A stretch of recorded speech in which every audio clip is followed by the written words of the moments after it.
వచ్చినాక లంగరోజ్ పిఎస్ కి వాళ్ళు రాలేదు. లంగరోజ్ పిఎస్ దగ్గర అబ్బాయి లేడు. మేము అడిగాము 3 o'clock ఎర్లీ మార్నింగ్ 3 o'clock కి మేము వచ్చాము. వచ్చి అడిగితే మొత్తం 3 o'clock దాకా అమ్మాయి కంప్లైంట్ రాసిచ్చింది. రాసిచ్చిన తర్వాత మళ్ళా వీళ్ళు పక్కనే ఇక్కడే ఉంటుంది అమ్మాయి రెసిడెన్స్. కాదండి చెప్పేది వినండి. ఫస్ట్ ఆమెను అక్కడ వాళ్ళ ఇంటి దగ్గరికి తీసుకొని వెళ్తే అక్కడ వాకింగ్ చేస్తున్నాడు వాడు. సో పోలీస్ బంజారాహిల్స్ పోలీస్ అక్కడ నుంచి బంజారాహిల్స్ పోలీసు ఎక్కడ పెట్టారు అతన్ని? వాళ్ళ ఇంటి దగ్గర పెట్టారా? వాకింగ్ చేస్తుంటే మళ్ళా మేము కంప్లైంట్ ఇచ్చిన తర్వాత వీడెందుకు బయట ఉన్నాడు, అక్కడ ఉండాలి కదా, లోపల ఉండాలి కదా అని మేము అడిగితే లోపల లేడు, బయట తిరుగుతుంటే మళ్ళా మా వెనకొచ్చిన ఏదైతే ఎవరైతే మన పెట్రోలింగ్ వ్యాన్ తీసుకెళ్లామో మేము ఈ పిల్లల్ని తీసుకురావడానికి సెక్యూరిటీ కోసం, వాళ్ళకి మళ్ళా మేమే పట్టుకొని ఇదిగో ఈ ఫోటోలు ఉన్నది నువ్వేనంటే నేనే అన్నాడు. చూసిన తర్వాత ఆ ఫోటో చూపించి నువ్వేనంటే అవునంటే మేము కంప్లైంట్ ఎవరు ఇవ్వలేదు కదా అని అడుగుతున్నాడు మమ్మల్ని తిరిగి. తర్వాత మేమే పెట్రోలింగ్ వ్యాన్ తో సహాయంతో తీసుకొని వచ్చి ఇక్కడ అప్పచెప్పాం మేము. సో అప్పటి నుంచి ఇక్కడ కస్టడీలో మేము చూసి వెళ్ళి ఇక్కడే ఉండాలి, మేము వస్తాము రేపు పొద్దుమంటే 12 ఒంటి గంట తర్వాత ఫ్రీ అవుతాం ఇవాళ ఇండిపెండెన్స్ డే కాబట్టి అన్నారు. ఇప్పుడు వచ్చాం మేము. మేమే తీసుకొచ్చి అప్పచెప్పామని చెప్తున్నాం కదండి. మేమే తీసుకొచ్చాం, వాళ్ళకి మేము అప్పచెప్పినాం. మా దగ్గర వీడియోస్ ఉన్నాయి, ఇవ్వమంటారా? మేము అప్పచెప్పింది లేదు, నేను తీసుకొచ్చిన క్లియర్. ఎందుకంటే నన్ను వేరే పోలీస్ స్టేషన్ వదిలేసారు క్లియర్ గా. ఎలా వదిలేసారు? ఎవరు పట్టుకున్నారు? మేము కదా పట్టుకున్నా. అప్పుడే నాకు ఇప్పుడు అక్కడ నేను సిపి గారి దగ్గరికి వెళ్తా, కన్ఫర్మ్ గా చేస్తా. నేను హోమ్ మినిస్టర్ కి నేను ట్వీట్ చేస్తా, ఇది నేను వదలను. రండి ఫస్ట్ లోన్కి వెళ్ళి వచ్చి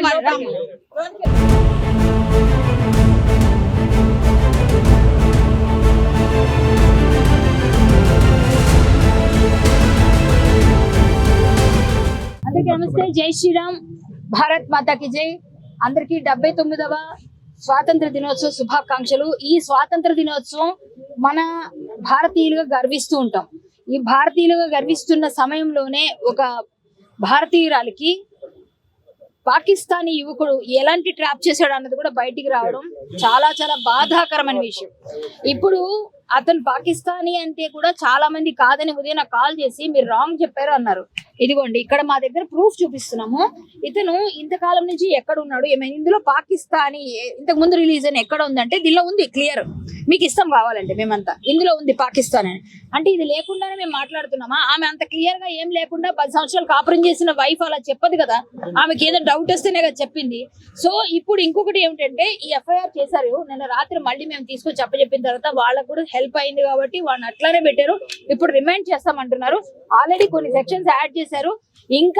ఇంకా వాళ్ళ క్లారిటీ వస్తే వాళ్ళది ఏదైతే ఉందో ఐడెంటిటీ గాని కన్ఫర్మేషన్ మనం అయితే చెప్పిందంతా క్లియర్ గా ఉంటుంది. మనం తీసుకుంటాం పేపర్స్ అన్నారు. తీసుకున్న తర్వాత ఇంకా సెక్షన్స్ యాడ్ చేస్తారు. ఖచ్చితంగా ఈ అబ్బాయి చాలా చీట్ చేశాడు. అమ్మాయిని ఎన్ని రకాలుగా నరకం పెట్టాలి అంతా నరకం పెట్టాడు. ఒక అమ్మాయిని ఇంత వాడుకొని ఇన్ని రకాలుగా హింసించిన వాడికి ఇక్కడ ఉండే యోగ్యత లేదు. వాడికి పనిష్మెంట్ కావాలి. ఖచ్చితంగా వాడిని ఇక్కడ నుంచి పంపించేయాలి. మన దేశం నుంచి తరిమి కొట్టాలి ఇలాంటి వాళ్ళని. దానికి కీర్తి కోసం కీర్తి జగదీష్ ఈ రోజు చెప్తోంది తను ఇష్టపూర్వకంగానే అప్పుడు ఎలా అయితే ఇష్టపడిందో వాడు ట్రాప్ చేశాడు, ఇష్టపడినట్టుగా ట్రాప్ చేశాడంట. మాకంతా క్లియర్ చెప్పింది వాడు ఏ విధంగా బిహేవ్ చేశాడు. ఆమె మ్యారేజ్ విడిపోయేటట్టు చేసి, విడిపోయిన తర్వాత ఆమెను ఎట్లా ట్రాప్ లో ఉన్నప్పుడు ఫీల్ ఎలా ఉంటే బాగా దగ్గరయ్యి ఆమెని కన్సల్ట్ చేసి ఏదన్నా చేసి పెళ్లి చేసుకోవాలని వెనకపడ్డాడంట. ఇవన్నీ ఆమె చెప్పిన తర్వాత ఇలాంటి వాళ్ళు వదలొద్దు అనుకున్నాం. రెడ్ హ్యాండెడ్ గా పట్టుకున్నా కూడా వాడు తప్పించుకొని ట్రై చేస్తే మేము రాత్రి మళ్ళీ మేము తెచ్చుకొచ్చి ఇక్కడ అప్పచెప్పడం జరిగింది.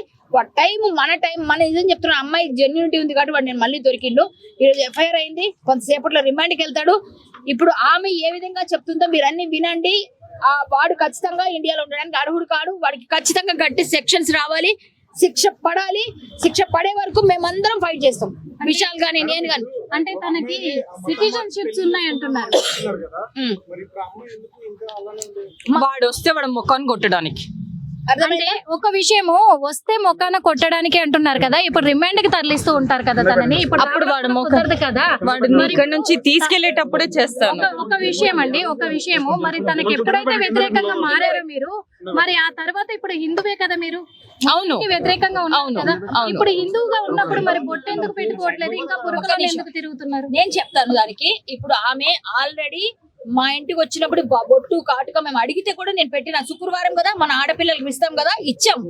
కానీ ఆమె ఏమన్నా తెలుసా, వాడి ఎదురుగానే మేము నేను తీయాలి. కీర్తి అవ్వాలి అంతే. నన్ను ఎట్లా పెళ్లి చేసుకున్నాడు, ఈ రిలీజ్ నన్ను వదిలేసి వెళ్ళిపోయి నన్ను తోడు అంటే ఎంత తీసేశాడు నన్ను. కాబట్టి వాడి ఎదురుగా నేను తీస్తాను. వాళ్ళకి చాలా ఇంపార్టెంట్ కదా. ఒక విషయము 10 years అయింది కదా మీ మ్యారేజ్. అవునండి. కాబట్టి ఈ 10 years లో ఎప్పుడు కూడా తనకు తన మీద డౌట్ రాలేదా? ఫేక్ సర్టిఫికెట్స్ అని తెలియలేదా మీకు? ఈ ఫేక్ సర్టిఫికెట్స్ ఇప్పుడు చేయించుకున్నాడు. వాడికి 26 lakhs ప్యాకేజ్ కావాలని 26 lakhs ప్యాకేజ్ కావాలని చెప్పేసి ఇప్పుడు 26 lakhs ప్యాకేజ్ కావాలని చెప్పేసి వాడికి ఇన్సైడ్ సాఫ్ట్వేర్ లో జాబ్ వస్తుంది అని చెప్పేసి వాడు ఇప్పుడు ఫేక్ సర్టిఫికెట్స్ చేయించుకున్నాడు. సిటిజన్షిప్ ఇప్పుడు ఈ డాక్యుమెంట్ ప్రకారం 2018 లో వచ్చింది. వాడి ఆక్యుపేషన్ ఇందులో స్టూడెంట్ అని ఉందండి. 2011 నుంచి వాడు పని చేస్తున్నాడు ఒక కంపెనీలో. వాడి దగ్గర ఆల్రెడీ ఆధార్ కార్డు ఉంది, పాన్ కార్డు ఉంది, అన్ని ఉండగా వాడికి సిటిజన్షిప్ లేనిదే ఇవన్నీ ఎలా వచ్చిందండి? ఆధార్ కార్డు, పాన్ కార్డు అవన్నీ సిటిజన్షిప్ లేనిదే ఎలా వచ్చింది? సరే, పాకిస్తాన్ ఇక్కడ క్లియర్ ఉంది. ప్రీవియస్ నేషనాలిటీ పాకిస్తాన్, మన దగ్గర ఫేక్ గా తీసుకున్నారు ఆధార్. వాళ్ళ ఫ్యామిలీ వాళ్ళ మొత్తం ఫ్యామిలీ ఫేక్ లోనే ఉందండి. వాళ్ళ మదర్, వాళ్ళ బ్రదర్ కి ఇంకా ఎల్టీవీ లోనే ఉన్నారు. వాళ్ళ దగ్గర ఇంకా డాక్యుమెంట్స్ కూడా లేవు. ఇంకా వాళ్ళ దగ్గర ఓటర్ ఐడి కూడా ఉంది. మీరు మ్యారేజ్ చేసుకున్నప్పుడు ఈ డీటెయిల్స్ గురించి ఏం తెలియదు? నాకేం తెలియదండి. పెళ్లి చేసింది ఎవరు? అప్పుడు పెళ్లి మీకు దగ్గరుండి పెళ్లి చేసిన వాళ్ళు ఉంటారు కదా, కాజీ నుంచి వాళ్ళ ఇంట్లో వాళ్ళు, మా ఇంట్లో వాళ్ళు, మీ ఇంట్లో మా ఇంట్లో వాళ్ళు. ఎలా వస్తుందండి? నా ముందు ఇప్పుడేం మాట్లాడరు. ఎందుకంటే ఇది ఎప్పుడు వచ్చిందంటే పెళ్ళైన కొన్ని సంవత్సరాల తర్వాత వీళ్ళు పాస్పోర్ట్లని కమిషనర్ ఆఫీస్ కి వెళ్ళాలి, మళ్ళీ ఢిల్లీ వెళ్ళాలి, అక్కడికి వెళ్ళి వాళ్ళు మాట్లాడాలి. ఢిల్లీ ఎందుకంటే వాళ్ళు అది ఎక్స్టెన్షన్ కి వెళ్తూ ఉండాలి, ఢిల్లీకి వెళ్ళాలి, మళ్ళీ ఎల్టీవీ అప్లై చేయడానికి వాళ్ళు ఢిల్లీ వెళ్ళాలి. ఇలాంటి కోసం వాళ్ళు వెళ్తూ ఉంటారు కదా. అప్పుడు నేను లేదు ఢిల్లీ వెళ్ళాలి అది ఇది అని చెప్పేసి వాళ్ళు మాట్లాడుకొని వెళ్ళిపోతారు. కానీ నాకు ఎందుకు ఈ పాస్పోర్ట్ ఎందుకు మాట్లాడుతున్నారు వీళ్ళు అని చెప్పేసి అప్పుడు డౌట్ వచ్చింది. అవునండి, అవును, అవి నిజమే. ఇక్కడ మెయిన్ రోడ్ లో మనకు హనుమాన్ టెంపుల్ ఉందా అండి? ఆ హనుమాన్ టెంపుల్ ఒక కాల్వ మీద ఉందంట. ఓకే, ఇక్కడ నుంచి వెళ్తూ వస్తుంటే ఈ దేడ్లు టెంపుల్ చూడు ఎక్కడ ఉంది. వీళ్ళ గుడిలో కట్టనికి కూడా వాళ్ళకి జగ లేదు, వాళ్ళు ఇట్లా కాల్వల మీద కడతారు. ఇంకొకటి హైకోర్టుకి వెళ్లే దారిలో ఆ ఓల్డ్ బ్రిడ్జ్ ఉందా, ఆ బ్రిడ్జ్ కింద ఒక చిన్న టెంపుల్, ఆ వాటర్ ఫ్లో అవుతుంటే అక్కడ ఉంది. ఆ టెంపుల్ గురించి కూడా నాకు చెప్పడం. అది చూసావా, ముస్లిమ్స్ కి మిమ్మల్ని ఎప్పుడైనా మిమ్మల్ని కొట్టడం గానీ తిట్టడం టార్చర్ అన్ని చేస్తాడండి. 9 years అయింది కదా మీరు పెళ్లి చేసుకుని. 10 అవుతుందండి. 10 years నుంచి కూడా ఎందుకు ఇవన్నీ కూడా మీరు బయట పెట్టలేకపోయారు? ఎందుకంటే మానసికంగా ఇబ్బంది పెట్టే ప్రయత్నం జరిగింది. అవునండి, నాకు ఫిజికల్ హెరాస్మెంట్, ఇమోషనల్ హెరాస్మెంట్ కూడా నాతో జరిగింది. ఎందుకు అంటే మా ఫ్యామిలీ, నాకు మా డాడీ లేరు, మా అత్త వాళ్ళు ఉన్నారు. కాబట్టి ఇప్పుడు వాళ్ళు ఎక్కడ మా మమ్మీ ఇప్పుడు లాస్ట్ 2 years అయిందండి చనిపోయి. మా అమ్మకి లాస్ట్ రైట్స్ కూడా నేను చేయలేకపోయాను ఇది వేసుకున్నానని చెప్పి. ఇప్పుడు అందుకే వాడు ముఖాన్ని కొట్టాలనుకుంటున్నాను. ఇది వేసుకున్నాను, చేయనీయలేదు, నన్ను ఏం చేయనేయలేదు మా అమ్మ కోసం. అవునండి, నేను హిందూగానే మారుతాను. ఎందుకంటే నా పేరు నేను ఎక్కడ మార్చుకోలేదు. నా ఆధార్, నా పాన్, నా అన్ని చోట్ల నాకు కీర్తి జగదీష్ అనే ఉంది. నా ఎంప్లాయ్మెంట్ డాక్యుమెంట్స్ కూడా కీర్తి జగదీష్ అనే ఉంది. నేను కీర్తి జగదీష్ గానే ఉండిపోతాను. ఎప్పుడైనా మిమ్మల్ని ఎక్కడి నుంచి విదేశాలకు తీసుకెళ్లడం గానీ లేకపోతే ఏదైనా వేరే ప్రాంతాలకు తీసుకెళ్లే వాడు ఎంత మూర్ఖుడు అంటే, నేను పాస్పోర్ట్ చేసుకొని పిల్లల్ని తీసుకొని కెనడా వెళ్దామని నేను ప్లాన్ చేస్తే నా పాస్పోర్ట్ కూడా అవ్వకుండా నాకు మ్యారేజ్ సర్టిఫికెట్ లో నేమ్ కూడా చేంజ్ చేయనీయకుండా పెట్టాడండి. అంటే ఎందుకు ఈ ప్లాన్ వేసారు అనుకుంటున్నారు? నేనేంటంటే ఫ్యూచర్ కావాలని, మా పాపకి ఇప్పుడు 18 years అండి.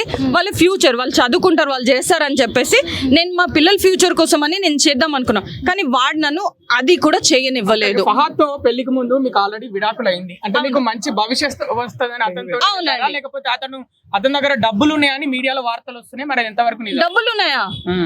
ఒక సాఫ్ట్వేర్ కదా. అవునా, సాఫ్ట్వేరా వాడా? Oh wow, software andi. Inside Software is the name of the company. What do? They do HRMS, which is more to do with hiring people. How do you register them? But there is nothing to do with software. He is not a software engineer. He is a bloody creep. He is a fake person has all fake documents and currently is an employee with inside software. Those people should also take action against him. పెళ్లి చేసుకునే ముందు మీకు అతని గురించి ఏం చెప్పిండు సమాచారం? ఏం చెప్పలేదు. ఎలా చెప్తారండి? ఏం చెప్తారు? ఇప్పుడు ఆగండి. ఇప్పుడు నేను ఆల్రెడీ ఒక ఎమోషనల్ ట్రామాలో ఉన్నాను. నేను ఆల్రెడీ అప్పుడే నాకు డివోర్స్ కి కూడా అవుతుంది. అలాంటప్పుడు ఇప్పుడు ఒక కంపెనీలో నువ్వు వర్క్ చేస్తున్నావు, నీతో ఫ్రెండ్లీగా ఉన్నాడు, నిన్ను మాయ మాటల్లో పడేశాడు, నువ్వు నమ్మేశావు. అదే జరిగిందండి. ఇచ్చానండి, ఇవ్వకుండా బ్యాక్గ్రౌండ్ వెరిఫికేషన్ ఏం చేయలేదు. ఇప్పుడు వాడు ఒక ఆఫీస్ లో పని చేస్తున్నాడు, అలాంటప్పుడు వాడు ఫేక్ అని ఎలా తెలుస్తుంది? వాడు పాకిస్తానీ సిటిజన్ అని ఎందుకు డౌట్ వస్తుంది? ఎలా వస్తుందండి? నేనేమన్నా దేవుడినా? నాకు ఎలా వస్తుంది డౌట్ అది? ఒక ఎంప్లాయీ అండి, వాడు ఒక ఎంప్లాయీ ఒక కంపెనీలో Aadhaar card pan card apply చేసిన ఎంప్లాయీ. ఆ ఎంప్లాయీ మీద నాకు ఎలా డౌట్ వస్తుంది వాడు పాకిస్తానీ సిటిజన్ అని? సేమ్ అలా ఆయన ఫ్రెండ్స్ కూడా అట్లనే ఉన్నారు. ఇంకా కంపెనీలు ఇంకొంతమంది ఎవరైనా ఉన్నారా? మీకు ఏమైనా డౌట్ వస్తున్నాయా? నాకు తెలియదు అండి. నాకు తెలిసింది మాత్రం వాడు, వాడి తమ్ముడు, వాళ్ళ చెల్లి, వాళ్ళ అమ్మ. ఉద్దేశం ఏంటంటే కేసు పెట్టడానికి పాకిస్తాన్ అనేది మమ్మల్ని అన్ని నేను ఇంతకు ముందు కూడా వెళ్ళాను, ఐబీలో ఆల్రెడీ రిపోర్ట్ ఇచ్చాను. ఇక్కడ కాదు, నేను జనరల్ పోలీస్ కి కూడా రాలేదు, ఐబీకి వెళ్ళాను. Because this is more to do with legal national issues, right? This doesn't have to come here. So I went to the right team to get this check. అందుకని నేను పోలీస్ కి రాలేదు, పోలీసులో ఇప్పుడు నేను కంప్లైంట్ ఇవ్వలేదు. ఎందుకంటే ప్రతిసారి నాకు థ్రెట్ ఉంది, నాకు పిల్లలు ఉన్నారు, నాకు ఇప్పుడు కూడా థ్రెట్ ఉందండి. నేను ఎక్కడికి వెళ్ళాలి? పోలీస్ కంప్లైంట్ ఇచ్చారు కదా, ఇప్పుడు వచ్చి లంగరౌజ్ కి, అంటే మీరు ఉంటున్న ప్రదేశంలో ఏమన్నారు లోపల సిఐ? ఇప్పుడు వాళ్ళు యాక్షన్ తీసుకుంటా అన్నారు. ఆల్రెడీ అరెస్ట్ చేస్తామన్నారు. ఇప్పుడు రిమాండ్ కి పంపిస్తారు. మొత్తం అంతా రెడీ చేశారు, షీట్ అంతా. ఇప్పుడు మెడికల్ అంతా అవుతుంది, మీకు తెలుసు కదా ప్రాసెస్ అంతా. వాళ్ళని రిమాండ్ చేస్తారు. చేసిన తర్వాత మొత్తం ఫ్యామిలీని కూడా ఒకసారి అంతా వాళ్ళ కనుసన్నలోనే పెడతారు.